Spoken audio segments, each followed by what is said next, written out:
some of the problems with them, and things like tether. And this is a big topic at the moment because everyone's talking about how crypto is too unstable and we need a stable coin. The thing is that we all got into crypto, well, a lot of people got into crypto to get away from fiat and see the potential in stateless, permissionless, asset-based money. It's a rare number. My name is Scigala.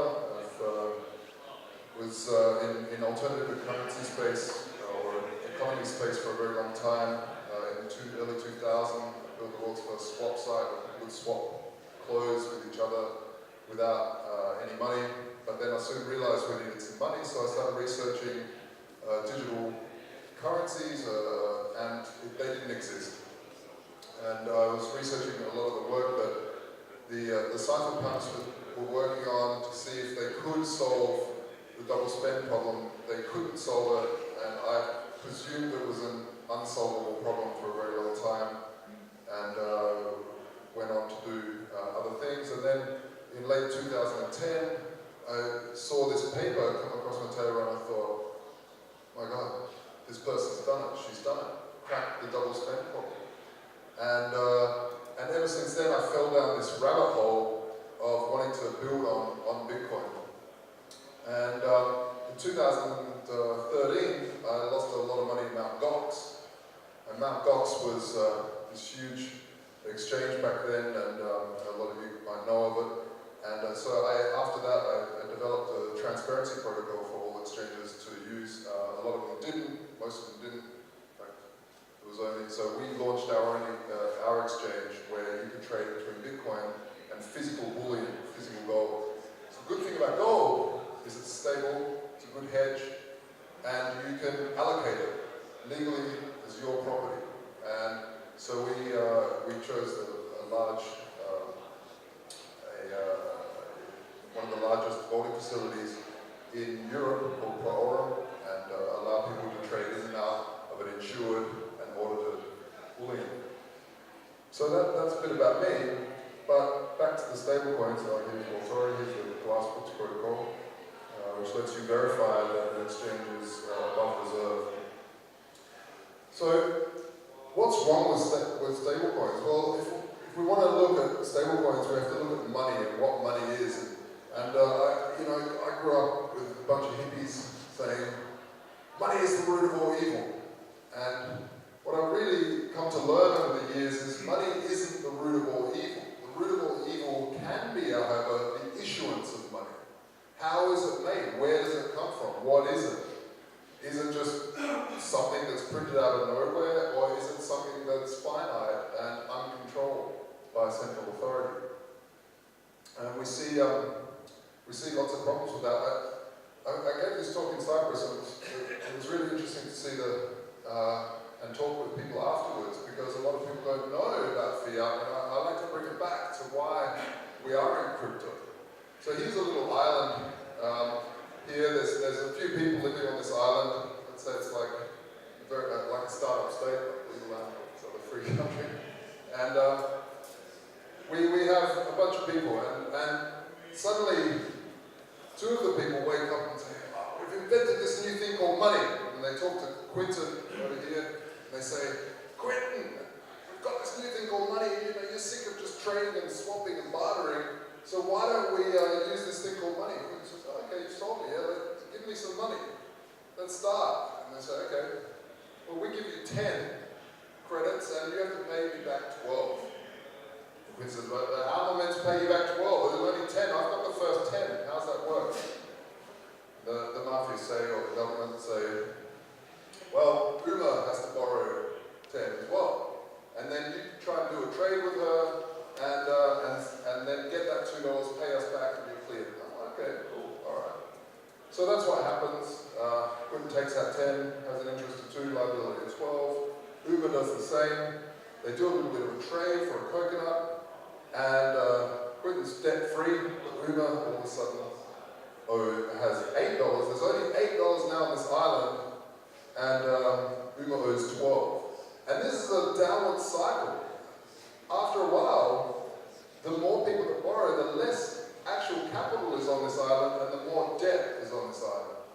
It's a systemically corrupt system. If you zoom out on the island, it looks a lot like Cyprus or Greece, where they are so much in debt that they end up selling real assets, islands and statues for more debt that the European Union can print out of nowhere. So it's a bit nuts. And we saw what happens when people keep printing. Of course, you get Germany in the Weimar Republic days. We've also seen that right now in Venezuela. And here's a nice little fun chart of top 10 countries by inflation. This is a little fun race you can have, like, yeah, who's going to inflate the most? It's a really interesting little video because we start seeing all of these countries have the same system. They have this debt-based monetary system, and they can print out of nowhere, and they start to have a race. Who can print more, because America is now printing so much that we got to print to try to stay competitive in our price. See Bolivia here going nuts. Oh, they're pulling back a bit. Nicaragua is in the lead. Come on, you can do it, Nicaragua. Pull back, pull back, pull back, you're going too far. And you've got to remember that every time one of these countries pumps out, everyone that had worked their entire life actually going to work 8 hours a day are losing their entire savings if they didn't invest it in the property. Even property loses value in massive economic collapse. So Peru is in the lead now. Oh yeah, it's just been taken over by the Congo, of course. And the video goes on and on. It's a bit long to play it all now. Of course, the group, the mafia that's in the lead right now is of course Venezuela. So they're going hard. But it's you can look for this video, top 10 countries by inflation rate, and you'll see it. I don't think I can fast forward here in this.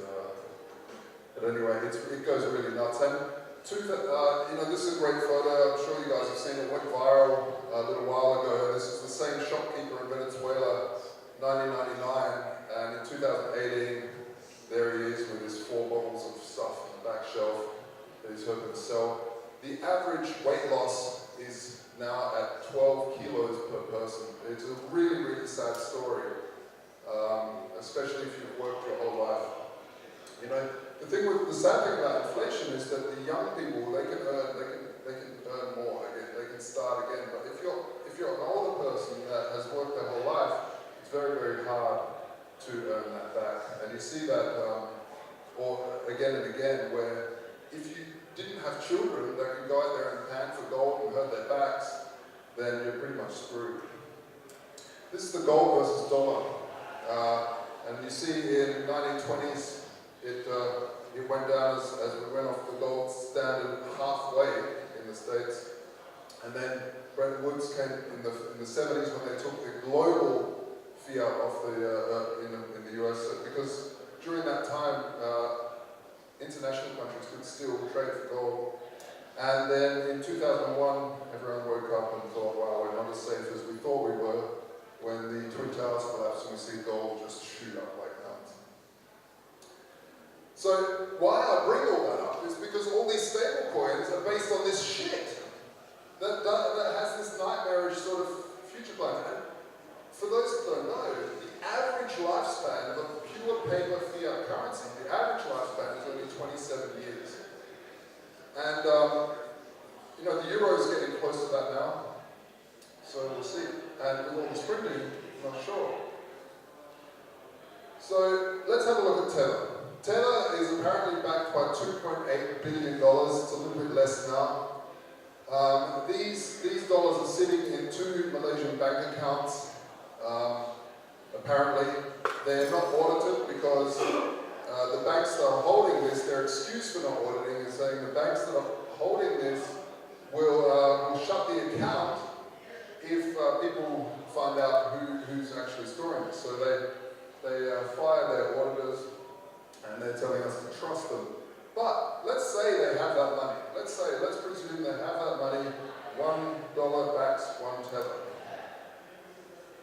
Well, there's banks go broke. You know, large banks, large institutions go broke. We saw that Lehman Brothers here, they were an investment bank, they were a little bit different, but this was the largest bank in the world. And Friday night they were there, and Monday they were gone. And so when people say, oh, Deutsche Bank will never go broke, you know, it's too big, well, we'll see. The other problem is bank accounts. Let's say these bank accounts store this 2.8 billion. Well, the FDIC in America only insures to 250K. So if something happens to the global economy, the FDIC will only insure those 2.8 billion with 500K because it's two accounts. Of course, there are Malaysia who only insure to 60K. So the entire economy collapses in tether as well. Banks can also freeze the accounts. Let's say that the bank just decides, well, let's just freeze the account. We can speculate, the tether company can take another 2 years to try and get that money back, or try to unfreeze the account. In the meantime, we can speculate with those funds and still use them on the bank's books. That's very dangerous. The other thing is governments can just seize the account. Governments can, let's say someone on the dark market uses something for an illegal purpose, and the authorities swoop in and say, well, what is this? Tether, oh, it's in this bank account, shut it down.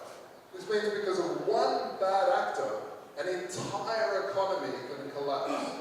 This is also not very sustainable. The other problem is it's not allocated.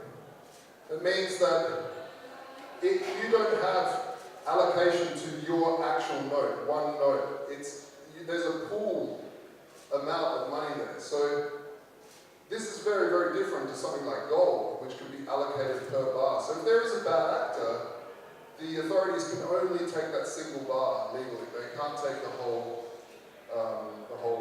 bullion facility down. The last problem with having a tether is that during crises, it becomes extremely unpatriotic to hold another country's currency. So we saw that during the USSR collapse, during many collapses. We're seeing that in Turkey now, where Erdogan is saying it's very unpatriotic to hold US dollars, hold it in gold, hold it in something else, buy our local currency, and no one wants that.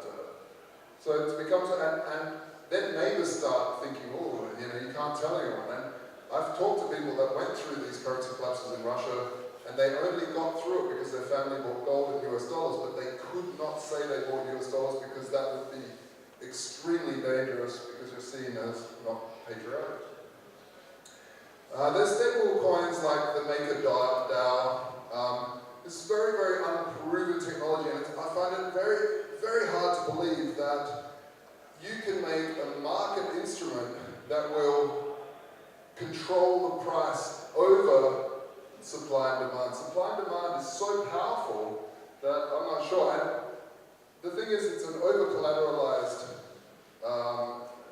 instrument. So that means you put in $150 worth of ETH, and you get $100 worth of Maker, worth of DAI. And this is then there that if the price of ETH drops, it has to drop more than 150 to cancel the contract.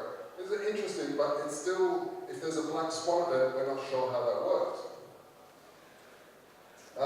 DGX is not fully allocated, and it's non-fungible license. So it's also to a non-fungible license. So it's also interesting. But I can't go on to that. So what the fuck?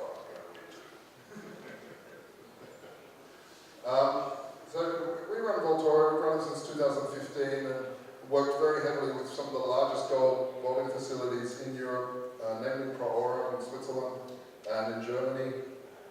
And we looked at the allocation process. Allocation law is very, very well established. Gold, the understanding of and the regulations around gold are very, very well understood. The gold markets are very, very old, and so the regulations are very old. And this is important. If we have bad actors, they can only take single gold bars of that bad actor, and this is very, very important. What we're doing, what we're going to work on, because since 2015 we've been what you would call an e-gold facility, where the gold is settled in our databases. We haven't used a blockchain, we haven't tokenized it because it opens up a can of worms. Our investors, we're a VC-backed firm, our investors want us to now tokenize to allow secondary markets, and Kraken has also come to us to say, hey, can we do something? So what we want to do is work on bailment contracts. Bailment law is a common law that says I own something, I own a physical bar, and I give it to you to look after. And this is a very, very different contract than a bank. If you give money to a bank, it's not your money anymore. It's legally not your money. They just promise to pay you back. And they're not very transparent with where they gamble. So if they gamble badly, you know, insurance maybe. But if insurance kicks in, hyperinflation will kick into it. So the smart bailment contract is basically taking the ownership and trying to basically take the ownership, the old school ownership, instead of a PDF that I can't send to you because you don't know if I've still kept a copy of it.